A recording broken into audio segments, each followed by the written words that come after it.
আপনারা শুনছেন কালো রাত 24।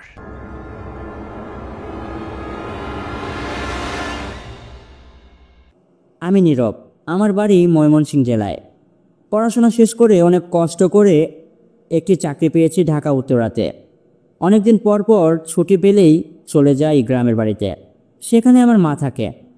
বাবা অনেক আগেই মারা গেছে। আমার কোনো ভাই বোন নেই। মাকে কত করে বলেছি তুমিও ঢাকায় চলে আসো, কিন্তু সে গ্রাম ছেড়ে কখনোই আসতে চায়নি। কমলাপুর স্টেশনে আসার পর টিকিট কাউন্টারে টিকিট কাটতেই যাব, তখনই আমার চোখে পড়ে স্টেশনের সামনে একটি লোক খুব তাজা কিছু ইলিশ মাছ বিক্রি করছে। আমি সেদিকে এগিয়ে যাই, কারণ অনেক মানুষই সেখানে দাঁড়িয়ে আছিল। আমি সেখানে গিয়ে দেখি খুব অল্প টাকার মাধ্যমে ইলিশ মাছ বিক্রি করছে সে লোকটি। আর মাছগুলো দেখতেও খুব তাজা মনে হচ্ছে। এত কম দামে পেয়ে আমিও 4টি ইলিশ মাছ কিনে ফেলি। আমি ইলিশ মাছ খেতে খুব পছন্দ করি। চিন্তা ভাবনা করছিলাম বাড়িতে যেহেতু যাচ্ছি কিছু মাছ কিনে নিয়ে যাই। আর মার হাতের সর্ষে ইলিশটা খেতে যা লাগে না। মাছগুলো কিনে আমি খুব খুশি ছিলাম, কারণ এই 2025 সালে এত কম দামে কেউ ইলিশ মাছ বিক্রি করে নাকি। যেহেতু পেয়েছি তাই আমি নিজেকে ভাগ্যবান মনে করছিলাম। হয়তোবা আমার কপালে ছিল তাই পেয়ে গেছে। মাছগুলো কিনে কাউন্টার থেকে টিকিট কেটে উঠে পড়লাম ট্রেনে। ট্রেন চলছে ঝপঝপঝপ। এখন বাজে রাত 7টা। আমাদের গ্রামে ফিরতে ফিরতে আরও 4 ঘন্টা লাগবে। 4 ঘন্টা আমার ট্রেনে কাটাতে হবে।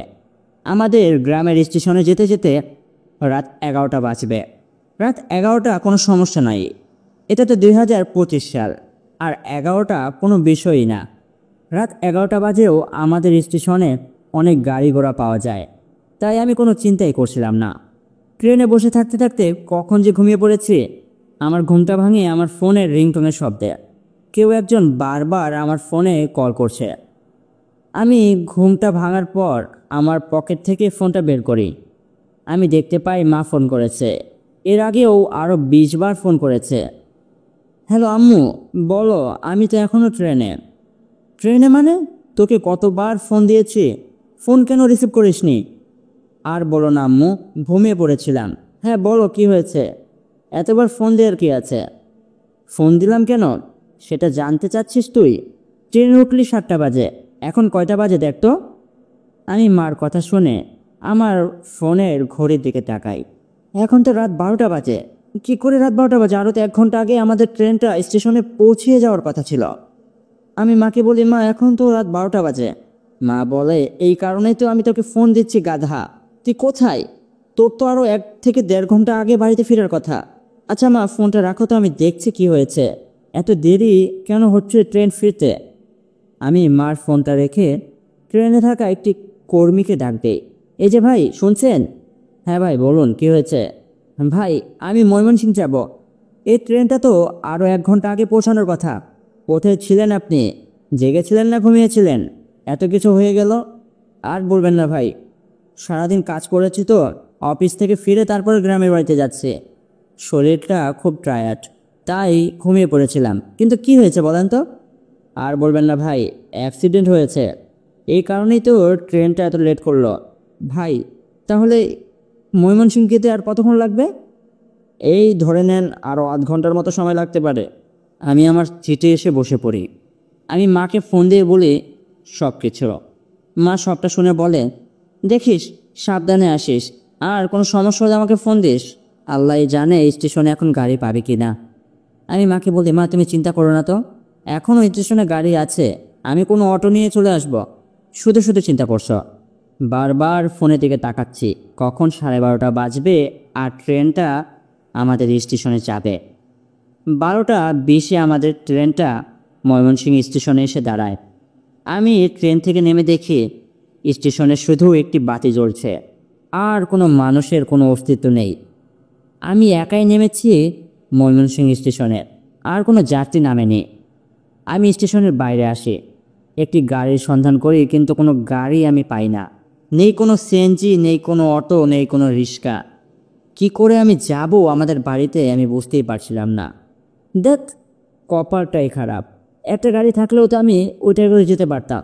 কি যে করি এখন। তখনই আমার নজরে পড়ে একটি অটো আমার পাশ কাটিয়ে যাচ্ছে। এই যে অটোওয়ালা ভাই, এই যে ভাই একটু শোনেন, একটু দাঁড়ান না। হ্যাঁ ভাই বলেন, কি হয়েছে? ভাই অনেক বড় একটা বিপদে পড়েছি, একটু সাহায্য করবেন? কি হয়েছে ভাই? ভাই আমি অমুক গ্রামে থাকি, আমাকে একটু নিয়ে যান না। ভাই আমি তো আপনাদের গ্রামের ভিতরে যাব না, আমি ওই রাস্তা ধরে আমাদের গ্রামে যাব। আমি আপনাদের পাশের গ্রামে থাকি, চঞ্চলপুরে। ভাই একটু সাহায্য করুন, এখন রাত 1টা বেজে যাচ্ছে, আমি কি করে বাড়িতে যাব বলেন? ঠিক আছে ভাই, আপনি চাইলে আমার অটোতে উঠে আসতে পারেন, আমি আপনাদের বাজারে আপনাকে নামিয়ে দেব। ওইখান থেকে আপনি পায়ে হেঁটে বাড়িতে চলে যান। ওইখান থেকে তো আপনাদের বাড়িতে যেতে আর মাত্র 10 মিনিটের মতো সময় লাগবে। 10 থেকে 20 মিনিট হাঁটা দিলেই আপনি আপনাদের বাড়িতে যেতে পারবেন। ভেবে দেখলাম এটা ছাড়া তো আর কোনো উপায় নেই, বাজারে নামিয়ে দিলে ওইখান থেকে 20 মিনিট হাঁটা দিলেই বাড়িতে চলে যাব। উপায় না পেয়ে আমি অটোতে উঠে বসি, আর অটো চলতে শুরু করে। 20 মিনিট চলার পর অটোওয়ালা আমাদের বাজারে আমাকে নামিয়ে দেয়। ভাই অনেক ধন্যবাদ, এত রাতে আপনি আমাকে সাহায্য করলেন। এই নেন ভাই আপনার ভাড়াটা। ঠিক আছে ভাই, তাহলে আমি আসি। আর হ্যাঁ ভাই, একটু সাবধানে যাবেন, এই রাস্তাটা তেমন ভালো না। আপনি তো এই গ্রামেরই ছেলে, আপনি জানা দরকার। না না ভাই, আমি এখন গ্রামে তেমনভাবে আসি না, আমি এখন ঢাকা জব করি তো, মাঝে মাঝেই আসি। ঠিক আছে ভাই, আপনি চিন্তা করবেন না। তাছাড়া এখন তো ডিজিটাল বাংলাদেশ, রাস্তার পথ ধরে তো বাতির আকার নেই, আমি আলোতে চলে যেতে পারবো। অটোওয়ালা ভাই আমার থেকে বিদায় নিয়ে তার ভাড়াটা নিয়ে চলে যায়। আমি এখন যে জায়গায় দাঁড়িয়ে আছি এখান থেকে আমার বাড়িতে হাঁটা দিলে আরও 20 মিনিটের মতো সময় লাগবে। তাই সময় নষ্ট না করে আমি আমার বাড়ির পথে হাঁটা শুরু করি। রাস্তার পাশ ধরেই বিদ্যুতের প্রত্যেকটা পিলারে একটি করে বাতির ব্যবস্থা করা আছে, তাই আমার পথ চলতে মোটেও কষ্ট হচ্ছে না। আর যেহেতু এখন ডিজিটাল বাংলাদেশ, তাই আমি ভূত পেত তেমনভাবে বিশ্বাস করি না। মিনিট 10 হাঁটার পর আমি লক্ষ্য করি আমার থেকে কিছুটা সামনে একটা তাল গাছের গোড়ায় একটি মেয়ে দাঁড়িয়ে আছে। আমি ভাবতে শুরু করি এত রাতে একটি মেয়ে ওইখানে কেন দাঁড়িয়ে আছে, কি করছে মেয়েটি? আমি আস্তে আস্তে যখন মেয়েটির খুব কাছে যাই তখনই মেয়েটি আমাকে পেছন থেকে ডাক দেয়। আমি মেয়েটির দিকে ঘুরে তাকাই, আমি দেখি মেয়েটি একটি কালো বোরকা পরা। মেয়েটি আমাকে বলছে, ভাইয়া আপনি কি সামনের দিকে যাবেন? আসলে আমি ঢাকা থেকে ফিরছি তো, এত রাতে কোনো গাড়িও পাচ্ছি না, একটি অটোতে করে এই পর্যন্ত এসেছি, অটোর চার্জ শেষ হয়ে গেছে, তাই সামনের দিকে আর যেতে পারলাম না। আমি একটি মেয়ে, বুঝতে তো পারছেন, যদি একটু সাহায্য করতেন। ও আচ্ছা, আমিও তো ঢাকা থেকে ফিরলাম, কিন্তু শেষ ট্রেনে তো আপনাকে দেখলাম না। আমি তার আগের ট্রেনে ফিরেছি, হয়তো এই কারণে আপনি আমাকে দেখেননি। ও আচ্ছা আচ্ছা, আসুন না, আমিও তো সামনের দিকে যাচ্ছি, একসাথেই যাই, সমস্যা নেই, আর এত রাতে কোনো গাড়িও পাবো না। আমি আর মেয়েটি হাঁটতে শুরু করি সামনের দিকে। কিছুক্ষণ হাঁটার পর মেয়েটি আমাকে বলে, আপনি বোধহয় ঢাকা থেকে ইলিশ মাছ কিনে এনেছেন, তাই না? আমি খুব অবাক হই মেয়েটির এই কথা শুনে। আমি যে ঢাকা থেকে ইলিশ মাছ কিনে এনেছি এটা এই মেয়ে কি করে জানলো? আমি মেয়েটাকে বলি, আপনি কি করে জানলেন আমি যে ঢাকা থেকে ইলিশ মাছ কিনে এনেছি? ইলিশ মাছের ঘ্রাণে আশেপাশে আমি না আরও অনেকেই আসছে, দেখুন। আমি বলি, আপনি কি আমাকে ভয় দেখানোর চেষ্টা করছেন? দেখুন, এত রাতে মজা কিংবা ভয় কোনোটাই দেখিয়ে লাভ নেই, আমি এমনিতেই অনেক চিন্তায় আছি, আম্মু ওইদিকে আমার জন্য চিন্তা করছে। মেয়েটি বলে, আমি আপনাকে ভয় দেখানোর চেষ্টা করছি না, আপনার সাথে মজাও করছি না। আমার কথা বিশ্বাস না করলে আপনি ওই রাস্তার ওপারে ওই গাছগুলোর দিকে তাকান, তাহলেই বুঝতে পারবেন। আমি মেয়েটির কথা মতো রাস্তার ওপারে গাছের ওপরে তাকাই। আমি দেখতে পাই আমার থেকেও দ্বিগুণ লম্বা কিছু বানর সেই গাছের ওপর দিয়ে হেঁটে হেঁটে আমার পেছন পেছন আসছে। আমি এটা দেখে অনেকটাই ভয় পাই। মেয়েটি যখন দেখে আমি অনেক ভয় পাচ্ছি তখন সে আমাকে বলে, ভয় পাওয়ার কোনো দরকার নেই, ওরা হচ্ছে মাছ খেকো পিশাচ, ওদের কাজই হচ্ছে মানুষদের ক্ষতি করা, মানুষদের মেরে ফেলা। আর আপনার সাহস দেখে তো আমি অনেকটা অবাক হয়েছি, আপনি এত রাতে মাছ নিয়ে বাড়িতে ফিরছেন। আপনার কপাল ভালো, আমি আপনার সাহায্য করছি, আমি আপনার সাথে আছি বলেই ওরা এখনও আপনাকে আক্রমণ করেনি, নয়তো আপনাকে কখন মেরে ফেলতো। আমি বলি, আপনি কি বলুন তো, আপনি এত কিছু জানেন কিভাবে? মেয়েটি তখন আমাকে বলে, আমি একটি পড়ি, আমার নাম সুফিয়া। এটা বলে মেয়েটি তার মুখোশটা খুলে ফেলে। আমি আমার পায়ে হাঁটা থামিয়ে দেই, সকল ভয় যেন আমার উড়ে গেছে। এ কি দেখছি, চাঁদের মতো একটি মুখ, আর কি মায়াবী। আমি সকল কিছু ভুলে গেছি। আমি অপলক দৃষ্টিতে মেয়েটির দিকে তাকিয়ে আছি। মেয়েটি তখন আমাকে বলে, কি হয়েছে, এভাবে তাকিয়ে আছেন কেন? আপনার দেখছি মরার কোনো ভয় নেই। আমি আমার হুঁশ ফিরে পাওয়ার পর আমি বলি, বিশ্বাস করেন, এত সুন্দর মেয়ে এর আগে আমি কখনো দেখিনি। মেয়েটি বলে, জিনপরীরা দেখতে একটু সুন্দরই হয়, আর আমাকে দেখে ভয় পাওয়ারও কোনো কারণ নেই। আমি মুসলমান, আর কোনো মানুষের কোনো সময় কোনো ক্ষতি করিনি, আপনারও কোনো ক্ষতি করব না। আমি ওই তাল গাছের আশপাশ ধরে ঘুরছিলাম, আর আপনার দেখা পেলাম। আমি দূর থেকে দেখছিলাম আপনি মাছ নিয়ে একা একা এই পথে যাচ্ছেন, আর আপনার পিছু লেগেছে ওই শয়তানগুলো। তাই আপনার সাহায্য করার জন্যই ওই তাল গাছের গোড়ায় দাঁড়িয়েছিলাম। আর কতগুলো মিথ্যে কথা বলতে হলো বলুন তো? সবটাই আপনার দোষ। আপনার জন্য আজকে আমার এতগুলো মিথ্যে কথা বলতে হলো। মেয়েটি এত সুন্দরভাবে কথা বলছিল যে আমি তার দিকে তাকিয়েছিলাম। আমি মেয়েটিকে বলি, ধন্যবাদ, হয়তো আপনি না থাকলে ওরা আমাকে মেরেই ফেলতো। মেয়েটি বলে, আমাকে দেখে ভয় পাচ্ছেন না? আমি তো একটা পরী, আমিও তো ওদেরই মতো জিন জাতি। আমি বলি, বিশ্বাস করেন, আমি এত সুন্দর এত মায়াবী মুখ কখনো দেখিনি। আর আপনাকে দেখার পর ওইসব পিশাচদের ভয়ও আমার মন থেকে চলে গেছে। আমি সত্যি কথা বলছি। মেয়েটি বলে, ও আচ্ছা, ঠিক আছে, শুনুন, আমি আপনাকে আপনার বাড়িতে পৌঁছে দেব, কিন্তু বিনিময়ে আপনার কাছে একটি জিনিস চাইব। দিবেন তো? কি চাই বলুন? আমি আপনার সাথে আনা মাছগুলো থেকে একটি মাছ নিয়ে যাব। আমার না ইলিশ মাছ খেতে খুব পছন্দ। আমি আপনার এখান থেকে একটি মাছ চাইছি আপনার কাছে। দিবেন তো? তার বিনিময়ে আমি ওদের হাত থেকে আপনাকে বাঁচাবো। আমি বলি, হ্যাঁ অবশ্যই দেব, কেন দেব না, কিন্তু আমাকে ওদের হাত থেকে বাঁচান প্লিজ। আরে ভয় পাবেন না, আমি যতক্ষণ আপনার সাথে আছি ওরা আপনার কোনো ক্ষতিই করতে পারবে না। মেয়েটির হাত ধরে আমি হাঁটছি, কারণ আমি অনেকটাই ভয় পেয়ে গিয়েছিলাম সেসব দানব আকৃতির বানরগুলোকে দেখে। কিছুক্ষণ পর আরও দুটি বানর কোথা থেকে সেই গাছের ওপরে ঝাঁপ দিল। তখন মেয়েটি তার হাঁটা থামিয়ে দিল, আর রাস্তার ওপার ওই বানরগুলোর উদ্দেশ্য করে বলতে শুরু করলো, এখান থেকে যাবি কিনা বল, আর এক পাও যদি আমাদের পেছনে পেছনে আসিস তাহলে সব কয়টাকে এখানেই কুটে রেখে দেব। আমি বলছি এখান থেকে যা। উনি আমার সাথে যাচ্ছে, আর আমি কি করতে পারি তোরা তো ভালো করেই জানিস। আমি লক্ষ্য করি সেসব বানরগুলো গাছ থেকে লাফ দিয়ে পাশে থাকা একটি পুকুরের ভিতরে ঝাঁপ দিল, তারপরে কোথায় যেন অদৃশ্য হয়ে গেল। এখন আমাদের পেছনে আর কেউ আসছে না। আমি মেয়েটিকে বলি, আপনি খুব শক্তিশালী পরী তাই না? তখন সে আমাকে বলে, আপনি কি করে বুঝলেন আমি যে অনেক শক্তিশালী একজন পরী? আমি বলি, দেখুন, আপনি যদি শক্তিশালী না হতেন আপনাকে ওরা ভয় পেত না, আর এতগুলো পিশাচ আপনাকে ভয় পাচ্ছে, তার মানে আপনি খুব শক্তিশালী একজন পরী। বাহ, আপনার মাথায় তো খুব সুন্দর বুদ্ধি। এত জ্ঞান নিয়ে কি করে থাকেন শুনি? যাই হোক, ওই দেখেন আপনার বাড়িতেও চলে এসেছি।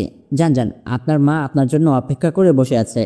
এখন আপনার বাড়ি ফেরা দরকার, কিন্তু যাওয়ার আগে আমার উপহারটা দিতে মোটেও ভুলবেন না কিন্তু।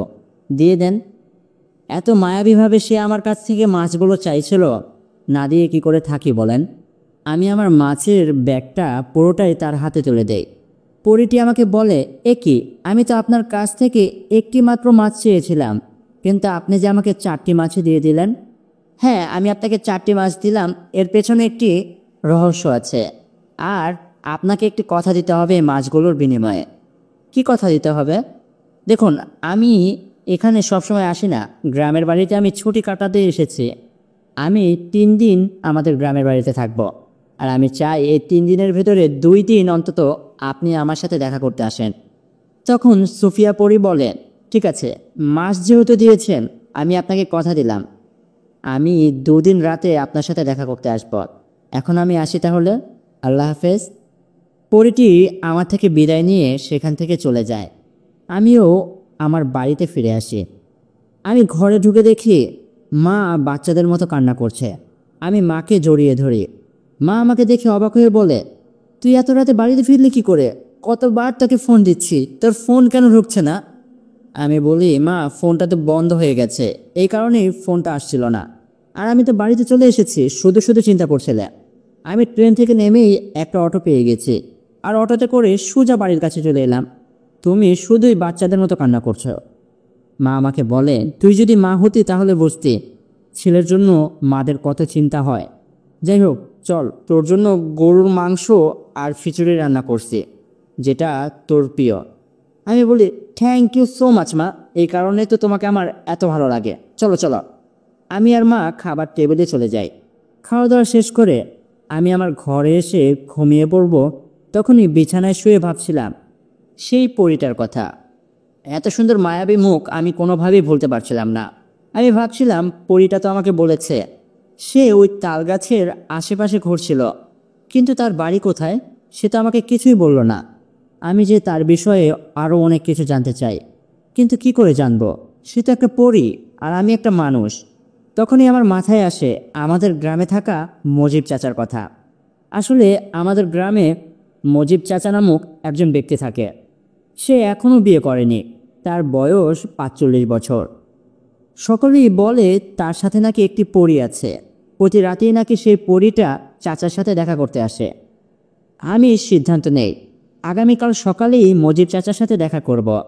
আমি তাকে আমার বিষয়ে সব কিছু খুলে বলবো, যা যা ঘটেছে গতকাল রাতে। আর চাচার কাছে আমি সাহায্য চাইব। সে যদি তার পরীর মাধ্যমে সোফিয়া পরীর কোনো সন্ধান এনে দিতে পারে আমাকে, তাহলে তো খুবই ভালো হয়। এসব ভাবতে ভাবতেই আমি ঘুমিয়ে পড়ি। পরের দিন সকালবেলায় আমি চলে যাই মজিব চাচার বাড়িতে। চাচার বাবা মা অনেক আগে মারা গেছে। তার 4 জন ভাই আছে, যারা কিনা এখন বিয়ে শাদী করে আলাদা থাকে। আর চাচা তার বাবার রাখা একটি সবজি খেতে সবজি চাষ করে তার জীবনযাপন করে। আমি মজিব চাচার বাড়িতে গিয়ে দেখি চাচা রান্নাঘরে রান্না করছে। আমি মজিব চাচাকে ডেকে বলি, আসসালামু আলাইকুম চাচা, কেমন আছেন? কি অবস্থা? অনেকদিন পরে দেখা করতে এলাম। আরে ভাতিজা, এতদিন পরে কোথা থেকে এলে? হ্যাঁ, অনেকদিন পরেই তো আসলে। তুমি তো এখন ঢাকা শহরে চাকরি পেয়ে আমাদেরকে ভুলেই গেলে।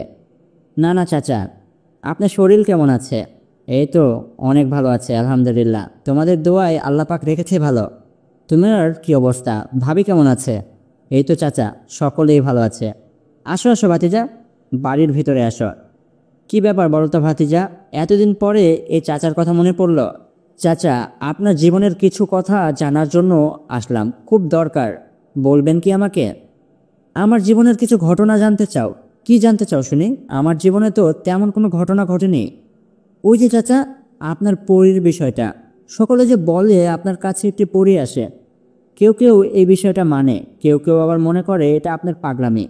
চাচা, সত্য করে বলেন তো, আসলে কি কোনো পরী আপনার সাথে প্রতি রাতে দেখা করতে আসে? চাচা আমাকে বলে। কি বলবো ভাতিজা, তোমাকে শুরু থেকে বলি কি করে আমি সেই পরীর সাথে দেখা করলাম, আর কেনই বা সে প্রতি রাতে আমার কাছে আসে। আমি বলি, হ্যাঁ চাচা বলেন না, কি হয়েছিল? চাচা তখন আমাকে বলতে শুরু করে। নীরব, আজ থেকে আরও 30 বছর আগের কথা। তখন আমি তরুণ যুবক, আমার বয়স তখন মাত্র 20। আমি যাত্রাপালা দেখতে খুব পছন্দ করতাম। যদি শুনতাম কোনো গ্রামে যাত্রাপালা হচ্ছে, আমি ছুটে চলে যেতাম সেখানে। তবে আমার বাবা মা আমাকে অনেক মারধর করতো এই কারণে।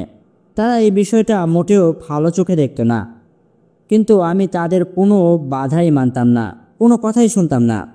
আমাকে তারা যতই মারধর করুক না কেন, আমি বারবার যাত্রাপালা দেখতে চলে যেতাম। যাত্রাপালা শেষ হতে হতে গভীর রাত হয়ে যেত, আর গভীর রাতে আমি লুকিয়ে লুকিয়ে আমার ঘরে ফিরতাম আর ঘরে এসে ঘুমিয়ে পড়তাম। এভাবেই চলছিল আমার জীবন। একদিন বিকেলবেলায় আমি বাজারে বসেছিলাম, তখনই আমি শুনতে পাই আজকে রাতে পাশের গ্রামে অনেক বড় একটি যাত্রাপালার আয়োজন করা হয়েছে। সেখানে নাকি অনেক নামকরা কিছু অভিনেতা আসবে। ভাবছিলাম এখন তো বিকেল হয়ে গেছে, আর কিছুক্ষণ পরেই তো অন্ধকার নেমে আসবে। এখন যদি বাড়িতে ফিরে যাই তাহলে বাবা মা কোনোভাবেই ঘর থেকে বের হতে দেবে না। তার মানে আমার যাত্রাপালাও দেখা হবে না। তার থেকে ভালো এখন বাজারেই বসে থাকি, আর কিছুক্ষণ পরে না হয় রওনা করব পাশের গ্রামের উদ্দেশ্যে। তাহলেই তো আমি যাত্রাপালাটা দেখতে পারবো। যেই কথা সেই কাজ, কিছুক্ষণ বাজারেই বসে থাকলাম, তারপরে হাঁটা দিলাম পাশের গ্রামে যাওয়ার উদ্দেশ্যে। তখনকার যুগে সিএনজি বা অটোরিক্সা ছিল না, বুঝতে পেরেছ ভাতিজা?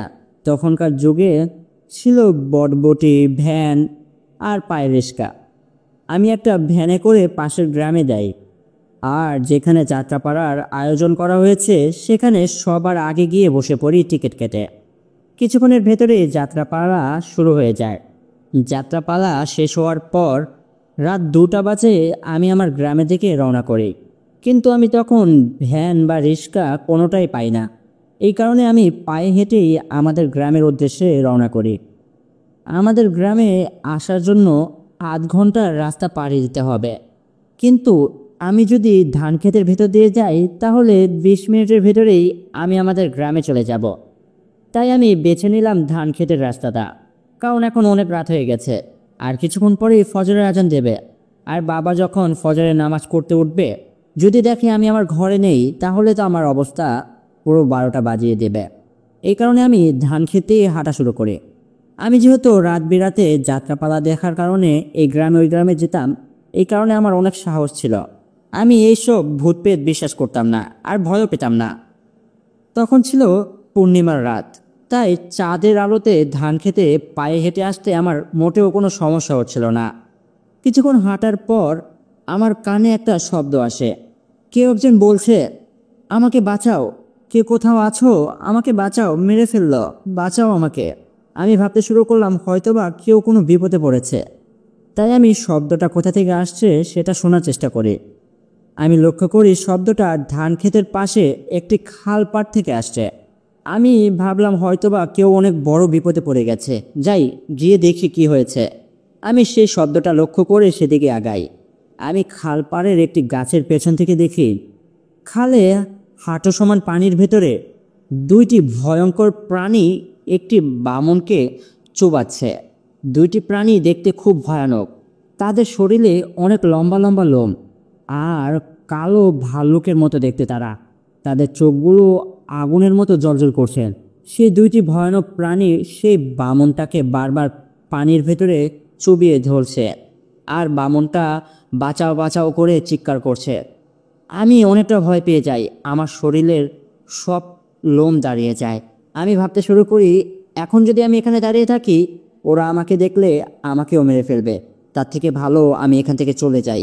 আমি যখন সেখান থেকে চলে আসব তখনই আমার নজরে পড়ে বামুনের একটি ব্যাগ, যেটা কিনা খাল পাড়ের আমার গাছটার সামনেই পড়েছিল। আর সেই ব্যাগের ভেতরে একটি বোতল, বোতলটার ভেতরে একটি খুব ছোট মেয়ে বন্দি করা। আমি এটা দেখে খুব অবাক হই। একটা বোতলের ভেতরে একটি মানুষের মেয়ে কি করে বন্দি অবস্থায় থাকতে পারে? সেই মেয়েটি যখন দেখলো আমি তাকে দেখছি, সে বোতলের ভেতর থেকেই আমার কাছে সাহায্য চাচ্ছিল। কি করব বুঝতে পারছিলাম না। আমি লক্ষ্য করি মেয়েটি কান্না করছে আর আমার কাছে সাহায্য চাইছে। আমি এক দৌড়ে সেই বোতলটা হাতে নিয়ে নেই আর সেখান থেকে একটা দৌড় লাগাই আমার বাড়ির উদ্দেশ্যে। কতক্ষণ দৌড়েছিলাম জানি না, কিন্তু হাঁপাতে হাঁপাতে আমার পা থামে যায়। আমি অনেকক্ষণ দৌড়িয়েছি। আমি লক্ষ্য করি এখন আমি আমার বাড়ির খুব কাছে চলে এসেছি। আমি আমার গ্রামের ভেতরে প্রবেশ করেছি। আমি তখন সেই ছোট্ট বোতলটার মুখ খুলে দেই। আমি লক্ষ্য করি বোতলটার ভেতর থেকে সাদা অনেক ধোঁয়া বের হচ্ছে। সেই সাদা ধোঁয়ায় চারিপাশ ভরে গেল, আর সেই ধোঁয়ার মাঝ থেকে বের হয়ে এলো সেই মেয়েটি। আমি মেয়েটিকে দেখে অবাক হয়ে তাকিয়ে আছি। কি কিছুক্ষণ আগেই তো এই মেয়েটি খুব ছোট ছিল আর ছোট আকৃতি নিয়ে এই বোতলের ভিতরে বন্দি ছিল, সে এখন এত বড় কি করে হলো? মেয়েটি আমার কাছে এসে বলে, আমি বুঝতে পারছি আপনি খুব ভয় পেয়ে আছেন। আপনি ভাবছেন এটাই যে কিছুক্ষণ আগে আমি খুব ছোট ছিলাম, এখন কি করে এত বড় হয়ে গেলাম, তাই তো? শুনুন, আমি একটি পরী, আর আমি একটি ভালো পরী। ভয় নেই, আমি আপনার কোনো ক্ষতি করব না। কিছুক্ষণ আগে আপনি যে 2টি ভয়ঙ্কর প্রাণী দেখলেন, ওরা হচ্ছে নরখাদক 2টি জিন, যারা কিনা খুবই শক্তিশালী। আর যে লোকটিকে আপনি চোবাতে দেখলেন সেটা হচ্ছে একটি ব্রাহ্মণ। সে খুবই লোভী আর শয়তান একটি তান্ত্রিক।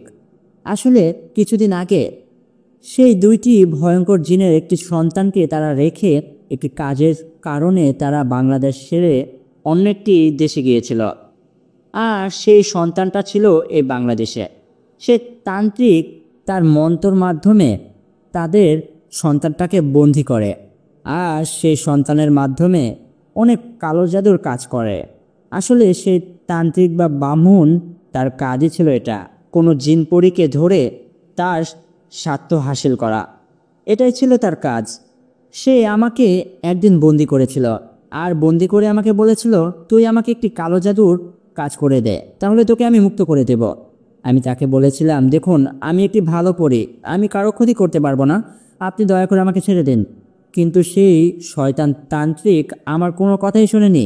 সে আমাকে বোতলবন্দি করলো আর বলল, যতদিন তুই আমার বশ্যতা স্বীকার না করছিস ততদিন তোকে এই বোতলবন্দি হয়েই থাকতে হবে। সেদিনের পর থেকে আমি ওই ছোট্ট বোতলটার ভিতরে বন্দি অবস্থায় ছিলাম। একদিন সেই তান্ত্রিক ওই জিনেদের সন্তানকে দিয়ে একটি অনেক বড় কাজ করতে পাঠায়, কিন্তু সেই কালো জাদু করতে গিয়ে সেই বাচ্চা জিনটি মারা যায়। তান্ত্রিক ভেবেছিল এই বাচ্চা জিনের কেউই নেই, কারণ যদি থাকতো তাহলে এতদিনে অন্তত তার সাথে দেখা করতে আসতো বা তাকে মুক্ত করার চেষ্টা করত। তাই তান্ত্রিক নির্দ্বিধায় সে বাচ্চাটার দেহটাকে পানিতে ছড়ে মেরে আবারও এসব কাজ করতে শুরু করে। কিন্তু তান্ত্রিক তো আর জানতো না এই বাচ্চাটার বাবা মা আছে, যারা কিনা এখন বাংলাদেশ ছেড়ে অনেক দূরে থাকে, কিন্তু তারা অবশ্যই ফিরবে। 6 মাস পর সেই বাচ্চার 2টি বাবা মা, যাদের কিনা আপনি কিছুক্ষণ আগে দেখলেন, সেই ভয়ঙ্কর জিনগুলো বাংলাদেশে এসে তার ছেলের সন্ধান নেয়। কিন্তু তারা যখন তার ছেলের কোনো খোঁজ খবর পাচ্ছিল না, তারা তাদের শক্তির মাধ্যমে বুঝতে পারে তার ছেলের সাথে কি হয়েছে আর কে এরকমটা করেছে। তারা তান্ত্রিকের ওপরে অনেক রেগে যায়, আর তারা সুযোগ খুঁজতে থাকে কখন তান্ত্রিককে তারা হত্যা করবে। আজ রাতে যখন তান্ত্রিক তার শরীর বন্ধ করতে ভুলে যায়, এই সুযোগে সেই ভয়ঙ্কর 2টি জিন তাকে উঠিয়ে নিয়ে আসে। যখন তান্ত্রিককে উঠিয়ে নিয়ে আসে, তার কাঁধে তার ব্যাগটা ছিল, আর ব্যাগের ভেতরেই ছিল আমাকে বন্দি করা রাখা সে বোতলটা। তারা তান্ত্রিককে ওইখানে চুবিয়ে হত্যা করবে। এর ভিতরে আপনি সেখানে কোথা থেকে যেন চলে আসলেন, আর আমার নজর আপনার দিকে পড়ল। আমি আপনার কাছে সাহায্য চাইলাম, আর আপনি আমাকে সাহায্য করলেন। আপনাকে অনেক ধন্যবাদ, আপনার জন্য আমার জীবন বেঁচেছে। আমি আপনার কাছে ঋণী। পরি আমাকে বলে, আপনার নাম কি সাহসী যুবক? আমি তাকে বলেছিলাম, আমার নাম মুজিব। আপনি প্রতি রাতে আমার সাথে দেখা করতে আসবেন? আসলে আপনাকে দেখে আমি অবাক, এত সুন্দর কেউ হতে পারে। আমি চাই প্রতি রাতে আপনি আমার সাথে দেখা করতে আসেন। পরীটি তখন আমাকে বলেছিল, হ্যাঁ, আপনি আমার জীবন বাঁচিয়েছেন। আপনি যেমনটা বলবেন আমি অবশ্যই তেমনটাই করব। আমি প্রতি রাতে আপনার সাথে দেখা করতে আসব। জানিস ভাতিজা, সেদিনের পর থেকে প্রতি রাতে পরি আমার সাথে দেখা করতে আসতো। আস্তে আস্তে আমাদের ভিতরে একটা সম্পর্ক তৈরি হয়। একদিন রাতে আমরা 2জন একে অপরের সাথে মিলিত হই, আমাদের ভিতরে সহবাস হয়। সহবাস করার পর পরি আমাকে বলেছিল, আপনি আমার সাথে সহবাস করলেন, ঠিক আছে, আমি আপনাকে মন থেকে স্বামী মেনে নিলাম, কিন্তু আপনাকে একটি কথা দিতে হবে। আমি তাকে বলে, কি কথা দিতে হবে? পরি আমাকে বলেছিল, আপনি অন্য কোনো মেয়ের দিকে আর কখনো তাকাবেন না, আর কোনো মেয়েকে বিয়েও করতে পারবেন না। যদি আপনি এমনটা করেন তাহলে আমি আপনাকে ও ওই মেয়েটিকে দুজনকে হত্যা করব। আমি পরীকে কথা দিয়েছিলাম, আমি তোমাকে ছাড়া আর কোনো মেয়ের দিকে তাকাবো না, আর আমি কোনোদিন বিয়েও করব না। জানিস ভাতিজা, এই একটি কারণেই আমি আজ পর্যন্ত কোনো মেয়েকে বিয়ে করিনি। আমি মজিদ চাচাকে বলি, এখনও কি সেই পরী আপনার সাথে দেখা করতে আসে চাচা? হ্যাঁ ভাতিজা, প্রতিদিন রাতেই আমার সাথে দেখা করতে আসে। কিন্তু তুই আগে তো আমার কাছে এসব বিষয়ে কিছু জানতে চাসনি, হঠাৎ করে তুই জিনপরীদের বিষয়ে এত কিছু জানতে চাচ্ছিস কেন? কি হয়েছে বলতো? আমি তখন মজিব চাচাকে সব কিছু খুলে বলে, কি কি হয়েছে আমার সাথে গতকাল এবং ওই পরীর বিষয়ে সব কিছু। সবটা শুনে চাচা আমাকে বলে, ও তার মানে তুই এখন জানতে চাচ্ছিস সে পরীটি আসলে কে, আর সে কোথায় থাকে, তার পরিচয় কি, তাই তো? আমি বলি, হ্যাঁ চাচা। চাচা বিশ্বাস করো, তোমার মতোই আমিও ওই পরীর মায়ায় পড়ে গেছি। আমি তার চোখের মায়ায় পড়ে গেছি, আমি বোধহয় তার প্রেমে পড়ে গেছি। তুমি আমাকে সাহায্য করো না? তোমার পরী স্ত্রীকে দিয়ে একটু খোঁজ খবর নাও যে আসলে ওই পরীটা কে আর কোথা থেকে এসেছে। জানো চাচা, সেই পরীটার না অনেক শক্তি, তাকে দেখে না আশেপাশের সকল জিন পিশাচেরা ভয় পাচ্ছিল। চাচা তুমি আমাকে সাহায্য করবে? ঠিক আছে ভাতিজা, তুই যেহেতু এত কষ্ট করে আমার কাছে এসেছিস আর একটি আশা নিয়ে এসেছিস, আমি অবশ্যই তোকে সাহায্য করব। কিন্তু এখন না, তুই এক কাজ কর, তুই এখন বাড়িতে ফিরে যা। আর রাতে তুই আমার বাড়িতে চলে আসিস। রাতের বেলায় পরি যখন আমার সাথে দেখা করতে আসবে, আমি তোর সাথে আমার স্ত্রী পরীর দেখা করিয়ে দেব। তুই তার কাছে সাহায্য চাইস, দেখবি তোকে সাহায্য করবে। ঠিক আছে চাচা, আমি এখন তাহলে বাড়িতে যাই। আমি দুপুরে খাওয়া দাওয়া করে মাঠ থেকে বলে তোমার বাড়িতে চলে আসবো না রাতের বেলায় সঠিক সময়। আমি মজিদ চাচার থেকে বিদায় নিয়ে আমার বাড়িতে চলে আসি। বাড়িতে এসে আমি আমার মাকে বলি, মা, আমি আজ রাতে মজিব চাচার সাথে থাকবো। মজিব চাচার সাথে থাকবা মানে? বুঝলাম না, কি বলতে চাচ্ছ তুমি? মজিব চাচার বাড়িতে কেন থাকবে তুমি রাতের বেলায়? কারণটা হচ্ছে মা, আমি তো অনেকদিন যাবত পুকুরে মাছ ধরি না। আজকে রাতে না চাচা তার পুকুরে মাছ ধরবে। চাচা বলেছে আমি যদি যাই তাহলে আমিও মাছ ধরতে পারবো। ঢাকা শহরে তো মাছ ধরতে পারি না মা, আর তুমি তো জানো আমি মাছ ধরতে কতটা পছন্দ করি। প্লিজ মা, অনুমতি দিয়ে দাও। ঠিক আছে, তুমি অনুমতি না দিলে আমি যাব না। ঠিক আছে, আর এভাবে বলতে হবে না। ঠিক আছে, তুমি যেও। এই তো আমার লক্ষ্মী মা, এই কারণে তো তুমি পৃথিবীর সব থেকে শ্রেষ্ঠ। হয়েছে, আর এভাবে পাম দিতে হবে না। আসো, খেয়ে নাও দুপুরে। আমি আর মা দুপুরে খাওয়া দাওয়া শেষ করি। বিকেলবেলা আমি মজিব চাচার বাড়ির উদ্দেশ্যে রওনা করি। সন্ধেবেলা আমি মজিব চাচার বাড়িতে যাই। আমি বাড়িতে গিয়ে দেখি চাচা উঠোনে বসে আছে। আমাকে দেখে বলে, কিরে ভাতিজা, চলে এলি? ভালোই করলি, আমি তো একাই বসেছিলাম। আয়, চাচা ভাতিজা মিলে গল্প করি। চাচা ঘর থেকে কিছু মুড়ি চানাচুর নিয়ে এলো। আমরা খেতে খেতে আড্ডা দেই। আড্ডা দেওয়ার পর চারিপাশে যখন পুরোপুরি অন্ধকার হয়ে আসে, চাচা বলে, চল এখন ঘরে যাই, তোর জন্য আমি রান্না করে রেখেছি। আয়, রাতের খাবারটা খাবো চাচা ভাতিজা একসাথে। ঘরে গিয়ে মজিব চাচা আর আমি রাতের খাবারটা শেষ করি। আমি চাচাকে বলি, চাচা, আপনার পরি স্ত্রী কখন আসবে? চাচা আমাকে বলে, সে তো ঘরে আসে না। ঘরে আসে না মানে? তাহলে কোথায় আসে চাচা? সে আমার ঘরের পেছনে ওই পুকুর পাড়ে আসে। চল চল, ওইখানে যাই, ওইখানে গিয়ে বসি, দেখবি নে তোর চাচি চলে আসবে। আমি আর চাচা আস্তে আস্তে করে ঘরের পেছনে পুকুর পাড়ে এসে বসলাম। আকাশে চাঁদের আলোতে চারিপাশের পরিবেশটা দেখতে এতটা সুন্দর লাগছিল, আমার মন জুড়িয়ে যাচ্ছিল। হঠাৎ করে আকাশ থেকে কিছু একটা পানিতে পড়ল। আমি চাচাকে বললাম, চাচা, ওই দেখো, পুকুরের মাঝে কিছু একটা পড়লো আকাশ থেকে। চাচা, তুমি তুমি দেখেছো? আরে ভাতিজা, চুপ করে বস না, ভয় পাচ্ছিস কেন? আমি তো আছি তোর সাথে। আমি লক্ষ্য করলাম চাচা বসা থেকে দাঁড়ালো আর পুকুরের দিকে এক পা আগিয়ে বলল, হয়েছে হয়েছে, এখন পানি থেকে উঠে আসো। এটা হয়েছে আমার ভাতিজা, ও তোমার সাথে দেখা করতে চায়। তোমার কাছে ও একটা সাহায্য চায়, উঠে আসো বলতেছে। আমি লক্ষ্য করি তখনই পুকুরের পানির নিচ থেকে একটি খুব সুন্দরী মেয়ে উঠে আসলো। মেয়েটিকে দেখতে অপরূপ সুন্দর দেখাচ্ছিল। লাল রঙের একটি কাপড় পরা ছিল সেই মেয়েটি। আমি মেয়েটিকে একটা সালাম দেই, আসসালামু আলাইকুম ওয়া রাহমাতুল্লাহি ওয়া বারাকাতুহু। সে আমার সালামের উত্তর দিল আর আমাকে বলল, কে তুমি ভাই? তোমার নাম কি ভাই? আমাকে ভাই বলতে দেখে মজিদ চাচা তো রেগে মেগে ফায়ার। সে বলল, এই বেকুব, সে যদি আমার ভাতিজা হয় তাহলে তোমার ভাই হয় কি করে শুনি? তুমি তো তার চাচি হবে, তাহলে তুমি তাকে ভাইবো বলবে কেন? ভাই বলতে গেলে? চাচাকে এভাবে রেগে যেতে দেখে সেই মানুষরূপী পরীটা চাচার দিকে এক পা এগিয়ে গেল আর চাচার কাছে গিয়ে বসে বলল, ওরে আমার সোনাটা, আমি তো বুঝতে পারিনি সে তোমার কি হয়, এই কারণে এত রাগ করবে। ঠিক আছে, আর কখনো এমনটা হবে না, মাফ করে দাও, মাফ করে দাও না সোনা। মজিব চাচা তখন বলল, ঠিক আছে, এটাই কিন্তু শেষবার, আর কখনো এমন ভুল করা যাবে না। শোনো, এ আমার ভাইপো, ওর নাম নীরব, খুবই ভালো একটি ছেলে, ঢাকায় অনেক বড় একটি চাকরি করে, এখন গ্রামে এসেছে বেড়াতে। ওর সাথে গতকাল রাতে কিছু ঘটনা ঘটেছে, সে তোমার সাথে এই বিষয়ে কিছু কথা বলতে চায়। তো ভাইপো নীরব, বলে ফেলো, কি বলতে চাও এই চাচির কাছে? আমি বলি, চাচি, আসলে গতকাল রাতে না আমি একটি পরীর দেখা পেয়েছি।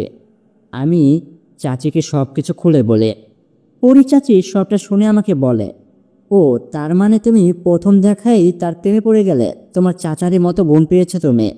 ঠিক আছে, আমাকে একটু সময় দাও, আমি দেখছি কি করা যায়। তোমরা এক কাজ করো, গিয়ে ঘুমিয়ে পড়ো আর মাঝরাতে উঠে তাহাজ্জুদের নামাজ পড়ো। তাহাজ্জুদের নামাজ পড়ে জায়নামাজে আমার জন্য অপেক্ষা করো, আমি খবর নিয়ে আসছি কার প্রেমে পড়লে তুমি। এটা বলে পরী চাচি সেখান থেকে অদৃশ্য হয়ে গেল।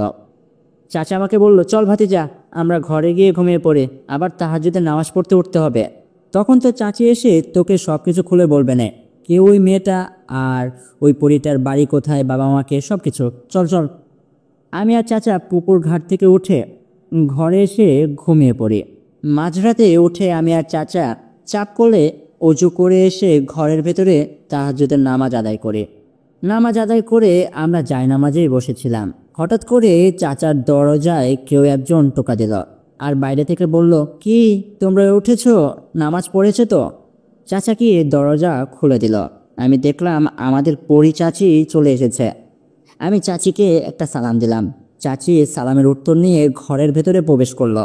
আর হ্যাঁ ভাইপো, তোমার মন যে পরি চুরি করেছে সে পরির বিষয়ে সব কিছু খবর নিয়ে এলাম। শুনো ভাইপো, সে কিন্তু কোনো সাধারণ পরি না। সে হচ্ছে জিনপরি রাজ্যের একমাত্র জিন সম্রাট সোলেমান শেখের একমাত্র কন্যা সোফিয়া। এই কারণেই তার শরীরে এত শক্তি। তাই গতকাল রাতে তুমি দেখেছিলে আশেপাশের সকল জিন পিশাচেরা তাকে ভয় পাচ্ছিল। কি বলছেন চাচি? সে কোনো সাধারণ পরি না, সে একটা রাজকন্যা। হ্যাঁ নীরব, সে একটা রাজকন্যা। তবে সে তোমার সাথে দেখা করতে চায়, কারণ তুমি তাকে 4টি মাছ উপহার দিয়েছ। আর সেও তোমাকে কথা দিয়েছিল তোমার সাথে 2 দিন রাতে দেখা করবে। তাই আগামীকাল রাতে সে তোমার সাথে দেখা করতে চায় সেই তাল গাছটার গোড়ায়। কিন্তু চাচি, আমি একা যাব না, আপনি আর চাচা আমার সাথে যাবেন। আমি একা গিয়ে কি করব? আরে পাগল ছেলে, এত ভয় পেলে হয় নাকি? তাছাড়া রাজকন্যা খুবই ভালো একটি পরী, সে সকলের উপকার করে। আচ্ছা চাচি, সে যদি রাজকন্যা হয় তাহলে তো তার থাকার কথা জিনপরীদের গ্রামে। সে কেন আমাদের জগতে এসেছে? আসলে সে তোমাদের জগৎ ঘুরতে খুব পছন্দ করে, তাই প্রতিদিন রাতে তোমাদের গ্রাম আশেপাশের গ্রামে ঘুরে বেড়ায়। তেমনইভাবে তোমার সাথে তার দেখা হয়েছিল। শোনো নীরব, আগামীকাল রাতে তুমি তার সাথে দেখা করো। কিন্তু চাচি, আমি একা যাব না, দয়া করে আপনি আর চাচাও আসেন। ঠিক আছে ঠিক আছে, আমি আর চাচাও তোমার সাথে যাব, কিন্তু আমরা দূরে দাঁড়িয়ে থাকব। যা বলার তোমাকেই বলতে হবে। ঠিক আছে চাচি, আপনারা দূরে দাঁড়িয়ে থাকলেও হবে, তারপরেও তো একটা সান্ত্বনা পাবো আমার সাথে আপনারা এসেছেন। এখন তাহলে আমি যাই, ফজরের আজান দেবে, তুমি আর তোমার চাচা ফজরের নামাজ পড়ে তারপরে ঘুমায়ও। পরি চাচি আমাদের থেকে বিদায় নিয়ে চলে যায়। চাচি যাওয়ার পরে মজিব চাচা আর আমি ফজরের নামাজ আদায় করে ঘুমিয়ে পড়ি। সকালে ঘুম থেকে উঠে আমি আমার বাড়িতে চলে আসি, আর মজিব চাচাও চলে যায় তার সবজির খেতে। বাড়িতে এসে দেখি মা আমার জন্য গরম গরম গরুর মাংস আর পরোটা রেডি করে রেখেছে, যেগুলো আমার খেতে খুবই পছন্দ। আমি মাকে বলি, অসংখ্য ধন্যবাদ মা, তোমার হাতের রান্নার কোনো জুড়ি হয় না। কিন্তু মা, তোমাকে যে আজকে আরেকটা পারমিশন দিতে হবে, তুমি কিন্তু এই অনুমতিটা দেবে। মা বলে, আবার কি আবদার তোমার? আসলে মা, আজকে রাতে না আমি আর মজিদ চাচা পাশের গ্রামের একটি অনেক বড় গানের আসনে গান শুনতে যাব। সেখানে অনেক বড় বড় বয়াতি আসবে। তুমি তো জানো মা, আমি ছোট থেকেই এই গান বাজনা শুনতে খুব পছন্দ করি। বুঝলাম না, মজিব চাচা মজিব চাচা মজিব চাচা, এত ভাব হলো কীভাবে তোমার মজিব চাচার সাথে? আগে তো এমনটা ছিলে না তুমি। আর তাছাড়া তুমি আজকে রাতেও ঘরের বাইরে থাকবে, তাহলে আমার কাছে আসার কি দরকার ছিল তোমার? তুমি ঢাকায় থেকে যেতে। মা, দয়া করে আজকে রাতটা পারমিশন দাও না, যাই প্লিজ। ঠিক আছে ঠিক আছে, যেও, কিন্তু তোমাকে কথা দিতে হবে গভীর রাত হওয়ার আগেই আবার ফিরে আসবে। হ্যাঁ হ্যাঁ মা, তুমি চিন্তা করো না, আমি গভীর রাত হওয়ার আগেই আবার ফিরে আসব। মজিব চাচা আমাকে বাড়িতে এগিয়ে দিয়ে যাবে, তুমি এটা নিয়ে কোনো চিন্তা করো না। সকালে নাস্তা শেষ করে আমি দুপুরবেলায় বাচ্চাদের সাথে আমাদের গ্রামের পুকুরে খুব মজা করে গোসল করলাম। বিকেলবেলায় একটু হাঁটতে বের হলাম। নদীর পাড়ে বসেছিলাম আর ভাবছিলাম, আর মাত্র একটা দিনই তো আছে, তারপরে আবার ঢাকায় চলে যেতে হবে। কি আর করার, গরিব হয়ে যেহেতু জন্ম হয়েছে, কাজ করে তো খেতেই হবে। আর চাকরি না করলে কিভাবে চলবে আমার সংসার? এসব কিছু ভাবতে ভাবতেই সন্ধ্যা নেমে আসে। আমি নদীর পাড় থেকে উঠে আবার আমার বাড়ির দিকে হাঁটা দেই। বাড়িতে এসে মার সাথে কথা বলছিলাম, তেমন সময় বাইরে থেকে আমার নাম ধরে ডাকছিল মজিব চাচা। আমি ঘরের বাইরে চলে আসি আর চাচাকে বলি, চাচা আপনি চলে এসেছেন? হ্যাঁ ভাইপো, চল চল, যাবি না? অন্ধকার নেমে আসলো তো, চল চল, নয়তো যেতে দেরি হয়ে যাবে, আবার তো আমাদের ফিরতে হবে নাকি। ঘর থেকে তখন মা বের হয়ে এসে বলল, কেমন আছেন ভাইজান, ঘরে এসে বসেন। মজিব চাচা বলল, না না ভাবি, ঠিক আছে, বাইরেই থাকি। এই তো ভাবি, আপনাদের দোয়ায় অনেক ভালো আছে। নীরব বলল, আমার সাথে গান শুনতে যাবে, তাই আর কি ডাকতে এলাম। হ্যাঁ ভাইজান, আমাকেও বলছে। ঠিক আছে, আপনি ওকে আপনার সাথে করে নিয়ে যান, কিন্তু মনে রাখবেন ভাইজান, আপনি আবার দেখে শুনে আমার ছেলেটাকে বাড়িতে পৌঁছিয়ে দেন। ভাবি, এটা নিয়ে চিন্তাই করেন না, আমি আবার নীরবকে বাড়িতে পৌঁছায় দেব গভীর রাত হওয়ার আগে। চাচা, 1 মিনিট দাঁড়াও, আমি ঘর থেকে আমার ফোনটা নিয়ে আসি। আমি আমার ঘরে আসি, তখনই আমার নজর পড়ে আমার ঘরের জানালার বাইরে একটি বাঁশঝাড়ার দিকে। সেই বাঁশঝাড়ের ভিতরে কেউ একজন দাঁড়িয়ে আছে। আমি আস্তে আস্তে আমার ঘরের জানালার কাছে যাই, আর জানালা দিয়ে দেখি সেই বাঁশঝাড়ের ভিতরে একটি ছায়ার মতো কিছু একটা দাঁড়িয়ে আছে, কিন্তু তার চোখ দুটো আগুনের শিখার মতো জ্বলজ্বল করছে, যেটা কিনা অন্ধকারে খুব ভালোভাবে দেখা যাচ্ছে। আমি বলি, কে কে ওইখানে, কে দাঁড়িয়ে আছে? তখনই মজিব চাচা আর মা ঘরে ছুটে আসে। তা আমাকে বলে, কি হয়েছে? আমি বলি, মা, ওইখানে কেউ একটা দাঁড়িয়ে আছে। মজিব চাচা তার সাথে থাকা লাইটটা সেই বাঁশঝাড়ের দিকে মারে, কিন্তু সেখানে কেউ নেই। চাচা আমাকে বলে, কি হয়েছে তোর, ওইখানে তো কেউ নেই, আয় আয়, তুই মনে হয় ভুল দেখেছিস। আমি চাচার সাথে করে বের হয়ে যাই বাড়ি থেকে। চাচা আমাকে নিয়ে বাড়ি থেকে বের হয়ে হাঁটা শুরু করে। আমি চাচাকে বলি, চাচা, আমাদের পরিচাচি কোথায়? চাচা বলে, তোর চাচি আমাদের গ্রামের 3 রাস্তার মোড়ে আছে, চল, ওইখানে আমাদের জন্য অপেক্ষা করছে। হাঁটতে হাঁটতে আমরা যখন 3 রাস্তার মোড়ের কাছে আসি, আমরা দেখি চাচি দাঁড়িয়ে আছে।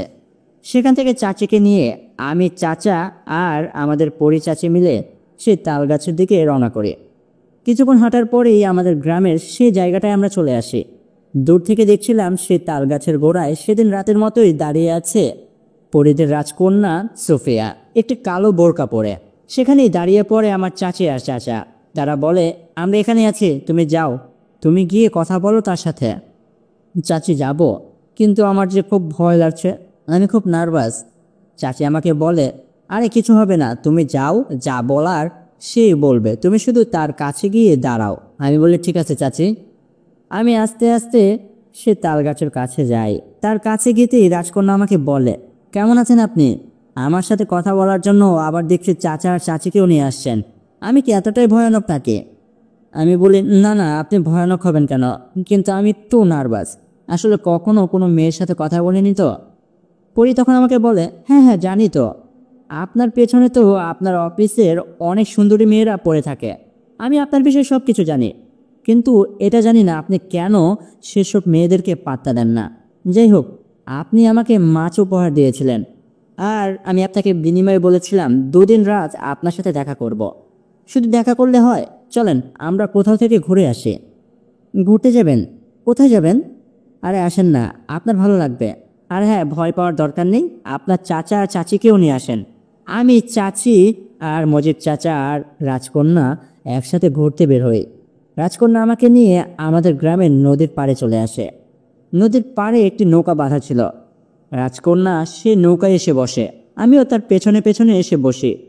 চাচা নৌকাটি বাইতে শুরু করে, আর পরি চাচি তার কাছেই বসেছিল। রাজকন্যার আমি নৌকার মাঝ বরাবর বসেছিলাম। রাজকন্যা আমাকে বলে, দেখুন আশেপাশের পরিবেশটা কত সুন্দর, দেখলেই পরাণ জুড়িয়ে যাচ্ছে। আমি বলি, আশেপাশের পরিবেশের থেকে আপনার মায়াবী মুখটা বেশি সুন্দর। করি আমাকে বলে, আপনি দেখছি খুবই রোমান্টিক, বাহ, খুব সুন্দর করে তো মেয়েদের পটাতে পারেন, তাহলে আজ পর্যন্ত কারো প্রেমে পড়েননি কেন?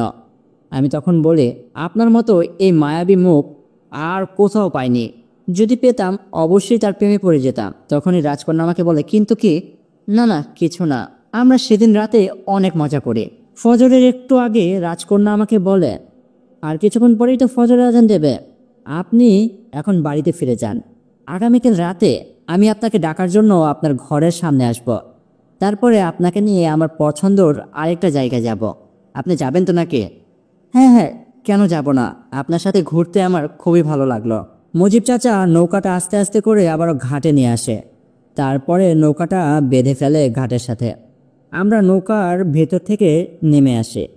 চাচা আমাকে বলে, তাহলে চল, তোকে বাড়িতে এগিয়ে দিয়ে আসি। আমরা রাজকন্যা সোফিয়ার কাছ থেকে বিদায় নেই।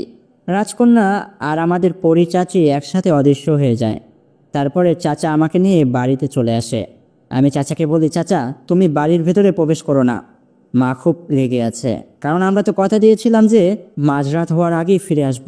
এখন তো বোর হয়ে গেছে, এখন যদি তোমার সাথে আমাকে দেখে তাহলে তোমার উপরে রাগ করতে পারে। তুমি ফিরে যাও, আমি মাকে কিছু না কিছু বুঝিয়ে দেব। চাচা বলে, ঠিক আছে তাহলে আমি বাড়িতে গেলাম, তুই যা তাহলে। আমি ঘরে ঢুকতেই মা আমার উপরে রেগে বেগে ফায়ার হয়ে যায়। মা আমাকে বলে, এই কারণেই তোকে আমি কোথাও যেতে দেই না। তোকে আমি কি বলেছিলাম বলতে নিরো?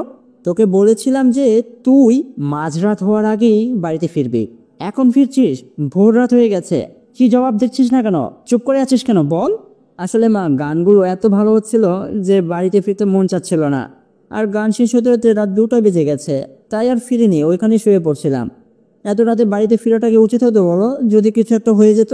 এই কারণে তো ফিরিনি। আর শুধু শুধু তুমি আমাকে বকছো। ও, এই কারণে? আচ্ছা ঠিক আছে, আয় নাস্তা করবি, নাস্তা করে ঘুমিয়ে নে। ঘুমে তো চোখ দুটো লাল হয়ে গেছে। সারা রাত ঘুমাসি নাই মনে হয়। হ্যাঁ মা, তেমনভাবে ঘুম হয়নি। আমি মার সাথে ঘরের ভেতরে চলে যাই। তারপরে নাস্তা করে আমি ঘুমিয়ে পড়ি। আমার ঘুম ভাঙে বিকেলবেলা। বিকেলবেলা ওঠার পর আমি আর মা বিকেলের নাস্তাটা করি। সন্ধে নামতেই আমি আমার ঘরে চলে যাই আর একটি বই হাতে নিয়ে পড়তে শুরু করি। রাত 10টার সময় মা আমাকে ডেকে নিয়ে যায় রাতের খাবার খাওয়ার জন্য। রাতের খাবার খেয়ে আমি আবার আমার ঘরে এসি। ঘরে এসে খাটে শুয়ে শুয়ে ফোন টিপছিলাম। মা আমার থেকে বিদায় নিয়ে তার রুমে চলে যায়। আমিও দরজার আগিয়ে ফোন টিপছি আর অপেক্ষা করছি কখন গভীর রাত হবে আর রাজকন্যা আমাকে ডাকতে আসবে। তখন রাত আনুমানিক 2টা বাজে হয়তো। আমার দরজার বাইরে কেউ একজন 2বার দরজা টোকা দেয় আর মিষ্টি খুব নরম কণ্ঠে বলে, আপনি কি জেগে আছেন? আমি খুব খুশি মনে আমার দরজাটা খুলে দেই আর দেখতে পাই কালো বোরকা পরে একটি মেয়ে দাঁড়িয়ে আছে। আমার বুঝতে বাকি নেই এটাই যে রাজকন্যা। রাজকন্যা সোফিয়া তখন আমাকে বলে, আসুন আমার সাথে। আমি তার সাথে আমার ঘরের বাইরে চলে আসি। রাজকন্যা আমাকে নিয়ে হাঁটতে শুরু করে, কিন্তু সে আমার সাথে কোনো কথা বলছিল না। সে খুব চুপচাপভাবে হাঁটছিল। আর একটা বিষয় আমি লক্ষ্য করি, আমি তার পিছন পেছন হাঁটছি। আমি অনেক চেষ্টা করি তার সাথে একসাথে হাঁটার, কিন্তু কোনোভাবেই সেটা হয়ে উঠছে না। আমি দেখি রাজকন্যা আমাদের গ্রামের অনেক বড় একটি আমবাগানের ভিতরে ঢুকে যাচ্ছে। আমি তাকে বলি, আমরা এখানে কেন যাচ্ছি? আর চাচাকে নেবেন না? পরিশ চাচি আর মজিব চাচারও তো আমাদের সাথে যাওয়ার কথা। আমরা তো চাচাদের বাড়িতে যাব, আমরা কেন এই আমবাগানে এলাম? কিন্তু রাজকন্যা আমার কোনো কথাই শুনছে না। সে সোজা আমবাগানের ভিতরে ঢুকে যায়। আমি নিরুপায় হয়ে তার পেছন পেছন আমবাগানের ভিতরে ঢুকে যাই। আমবাগানের মাঝ বরাবর আসার পর রাজকন্যা তার হাঁটাটা থামিয়ে দেয়। সে এক জায়গায় দাঁড়িয়ে আছে। আমি হাঁটা থামিয়ে রাজকন্যাকে বলি, রাজকন্যা কী হয়েছে? আর আপনি আমার সাথে কথা বলছেন না কেন? তখনই রাজকন্যা আমার দিকে ঘোরে আর তার বোরকাটা এক টানে খুলে ফেলে। এ কি, এটা তো রাজকন্যা না। ও মা গো, কি ভয়ানক দেখতে! আসলে আমি যেটা দেখছিলাম সেটা দেখার জন্য আমি প্রস্তুত ছিলাম না। বোরকার ভেতরে রাজকন্যা ছিল না, ছিল একটি ভয়ানক দেখতে প্রাণী। আসলে প্রাণী বললেও ভুল হবে, এটা দেখতে একটি কালো ছায়ার মতো, কিন্তু তার চোখ দুটো লাল অগ্নিশিখার মতো, যেমনটা আমি গতকাল রাতে আমাদের বাঁশবাগানের ভিতরে দেখেছিলাম। এই ভয়ানক প্রাণীটাকে দেখে আমি একটা দৌড় লাগাই উল্টো দিকে। আমি মিনিট 10 দৌড়াচ্ছিলাম, কিন্তু আমবাগানের বাইরে আসতে পারছিলাম না কোনোভাবেই। কি হচ্ছে আমার সাথে? এত বড় তো এই আমবাগান না, তাহলে কেন আমি আমবাগানের বাইরে আসতে পারছি না? আমি দৌড়াতে দৌড়াতে একটি গাছের সাথে বাড়ি খেয়ে পড়ে যাই। তখনই কেউ একজন পিছন থেকে এসে আমার চুল ধরে টেনে ওপরে তোলে। আমি দেখি সেই ভয়ানক প্রাণীটা। কে কে কে আপনি? আমাকে মারবেন না, আমাকে ছেড়ে দেন। তখন সেই ভয়ানক দেখতে অদ্ভুত প্রাণীটি তার জ্বলন্ত চোখ দুটো আমার সামনে এসে আমাকে বলে, আমি হচ্ছি জাফর। আর তোর এত বড় সাহস, তুই আমার রাজকন্যা, আমার সুফিয়ার দিকে নজর দিস? তোর জীবনের সব থেকে বড় ভুল হয়েছে, তুই সুফিয়ার দিকে নজর দিয়েছিস। এই কারণেই এখন তোকে মরতে হবে। তুই মরার জন্য প্রস্তুত হ। আমি দেখি সেই অদ্ভুত দেখতে প্রাণীটার হাত দিয়ে খুব লম্বা লম্বা ধারালো নোকের মতো কিছু একটা বের হয়ে এলো, আর সেটা দিয়ে সে আমাকে হত্যা করতেই যাবে। তখনই পিছন থেকে কেউ একজন বলে উঠল, এখনই থেমে যাও, যেটা করতে চাচ্ছ সেটা মোটেও করো না, তাহলে কিন্তু তুমি আর বাঁচতে পারবে না। আমি কিছুই বুঝতে পারছিলাম না কে এসব কথা বলছে, কিন্তু সেই অদ্ভুত দেখতে প্রাণীটা তখনই আমাকে ছেড়ে দেয়। আর আমি লক্ষ্য করি আমবাগানের ভেতরে একটি লোক দাঁড়িয়ে আছে। তাকে দেখে বুঝতে পারছিলাম সে রাজা বাদশাদের মতো খুব সুন্দর একটি পোশাক পরে আছে। কিন্তু সে কে, আর সে কেনই বা আমাকে বাঁচাতে এলো? মহারাজ, মহারাজ, আপনি এখানে? এসব বলছিল সেই অদ্ভুত দেখতে প্রাণীটি। হ্যাঁ, আমি এখানে। আমাকে তো আসতেই হতো, নয়তো তুমি এই মানুষটাকে হত্যা করতে। না না মহারাজ, এ আসলে আমাদের রাজকন্যার ক্ষতি করতে চায়। কে কার ক্ষতি করতে চায়? তখনই আমি দেখছি সেই মহারাজের পেছন থেকে বের হয়ে এলো রাজকন্যা সুফিয়া। সুফিয়া তখন ওই অদ্ভুত দেখতে প্রাণীটার উদ্দেশ্যে বলতে শুরু করলো, তোমাকে কে বলেছে ও আমার ক্ষতি করতে চায়? আমি দেখেছি তোমাদের দুইজনকে একসাথে কথা বলতে, একসাথে ঘুরতে। তখন রাজকন্যা সেই মহারাজকে বলে, দেখেছো বাবা, আমি কোথায় যাই, কি করি, সব কিছুর খবর আছে ওর। ও সব কিছু নজর রাখে। আমি একটা রাজকন্যা, ও আমার নজর রাখছে। তুমি কিছু বলবে না বাবা? তখনই আমি বুঝতে পারলাম এই হচ্ছে সম্রাট সুলাইমান শেখ, যার কথা আমাকে বলেছিল চাচি। আমি কোনোভাবে উঠে দাঁড়াই। আমি দেখি সম্রাট সুলাইমান সেই অদ্ভুত দেখতে প্রাণীটাকে বলছে, বাত্তামিজ, তোমার এত বড় সাহস, তুমি আমার মেয়ের পেছনে লেগেছ। তুমি যদি আমাদের রাজ্যের সম্মানিত মন্ত্রীর ছেলে না হতে, তাহলে তোমাকে আমি এখনই মেরে ফেলতাম। শুধুমাত্র এই একটি কারণেই আমি তোমার প্রাণ ভিক্ষা দিলাম। তোমার সাহস কি করে হয় আমার মেয়ের পেছনে নজরদারি করার? তখন সেই অদ্ভুত দেখতে প্রাণীটা সম্রাটকে বলছিল, আমাকে মাফ করে দিন, আমি আর কোনোদিন এই ভুল করব না। তখন সম্রাট তাকে বলে, দেখো, তুমি আমার সম্মানিত মন্ত্রীর ছেলে, কিন্তু তুমি তার ছেলে বলে সব কিছু থেকে তোমাকে আমি বাঁচিয়ে আনবো এমনটা কিন্তু নয়। দেখো, আমি জানি তুমি যে আমার মেয়ে সুফিয়াকে পছন্দ করো, কিন্তু আমি তার বাবা। আমি তোমার হাতে তাকে কোনোভাবেই তুলে দিতে পারি না। সে যদি তোমাকে পছন্দ করতো তাহলে আমি ভেবে দেখতাম, কিন্তু সে তোমাকে পছন্দ করে না। সুতরাং তুমি আমার মেয়ের পিছু লাগা ছেড়ে দাও, নয়তোবা আমি ভুলে যাব তুমি আমার মন্ত্রীর ছেলে। তখন সেই অদ্ভুত দেখতে প্রাণীটা বলে, আমাকে মাফ করে দেন, এমনটা আর কখনো হবে না। এটা বলে সে সেখান থেকে অদৃশ্য হয়ে চলে যায়। সেই অদ্ভুত দেখতে প্রাণীটা চলে যাওয়ার পর রাজকন্যা এক দৌড়ে আমার কাছে আসে আর আমাকে টেনে সেখান থেকে তোলে। মহারাজ আমার কাছে এসে বলে, আমি খুব দুঃখিত, আমাদের কারণে তুমি এত বড় একটা বিপদের মুখে পড়েছ। না না সম্রাট, এমনভাবে বলবেন না, আসলে এগুলো আমার কপালে ছিল, তাই হয়েছে। আর তাছাড়া আপনারা যদি সঠিক সময় আমার জীবন না বাঁচাতেন, তাহলে হয়তোবা এতক্ষণে আমি মারা যেতাম। আল্লাহ পাক যা করে ভালোর জন্যই করে। তুমি খুবই ফরেজগার, তোমার কথা শুনে আমার খুব ভালো লাগলো। ঠিক আছে মা, সুফিয়া, চলো তাহলে আমরা আমাদের দুনিয়ায় ফিরে যাই। তুমি যাও বাবা, আমি এখন আসতে পারবো না। এখন আসতে পারবো না মানে? বুঝতে পারলাম না, কি বলতে চাচ্ছ?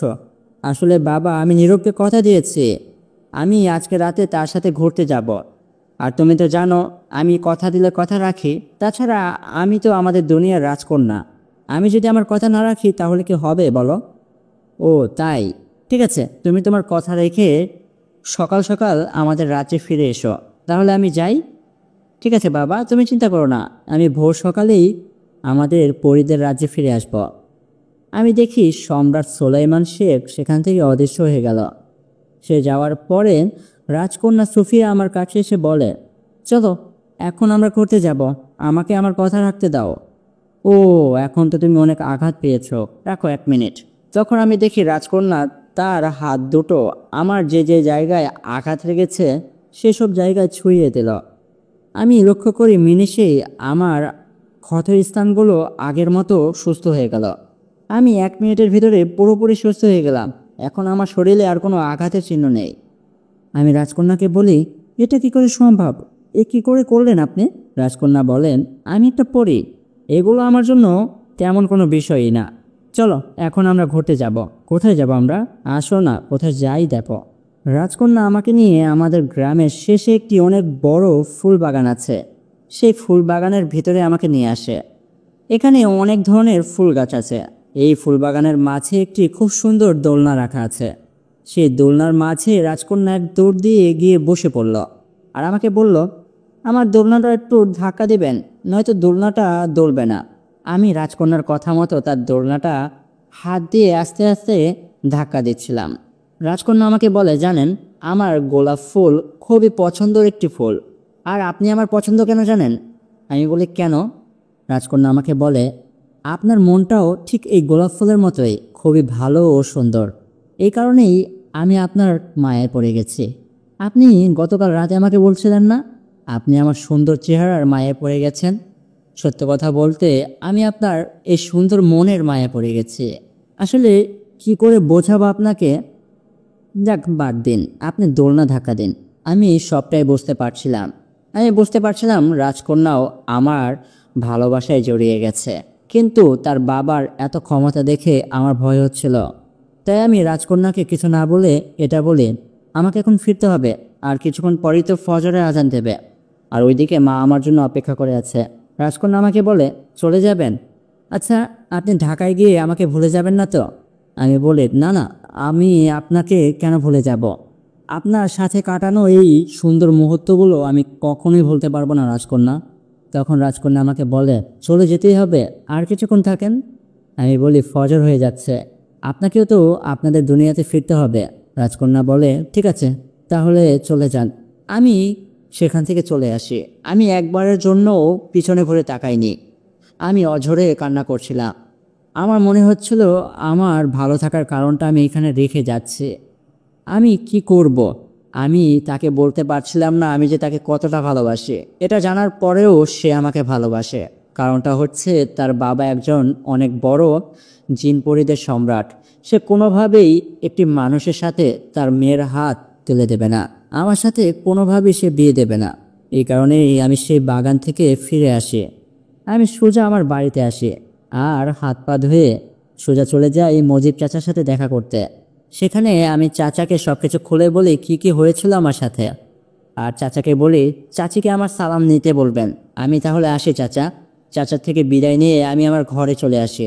ঘরে এসে ব্যাগ গুছ করে আমি মাঠ থেকে বিদায় নিয়ে স্টেশনে চলে আসি। স্টেশনে আসার পর আমি ট্রেনে করে আবার ঢাকায় ব্যাক করি। ঢাকায় আসার পর আমি আমার অফিসে আবারও ব্যস্ত হয়ে পড়ি।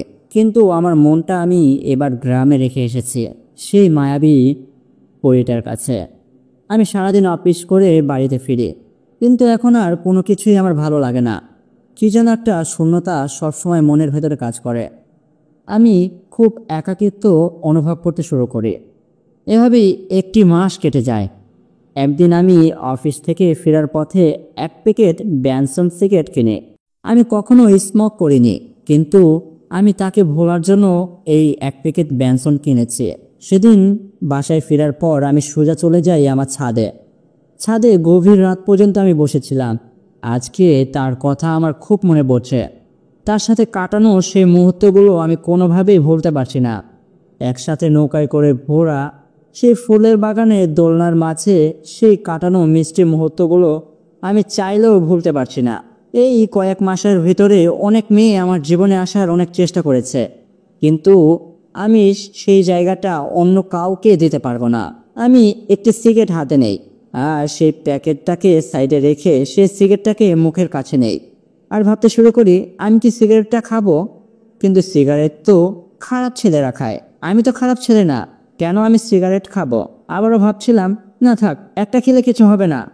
মানুষ তো বলে সিগারেট খেলে নাকি যা ভুলতে চায় সেটা ভুলে যায়। আমি একবার খেয়ে দেখবো কিনা এগুলো ভাবছিলাম।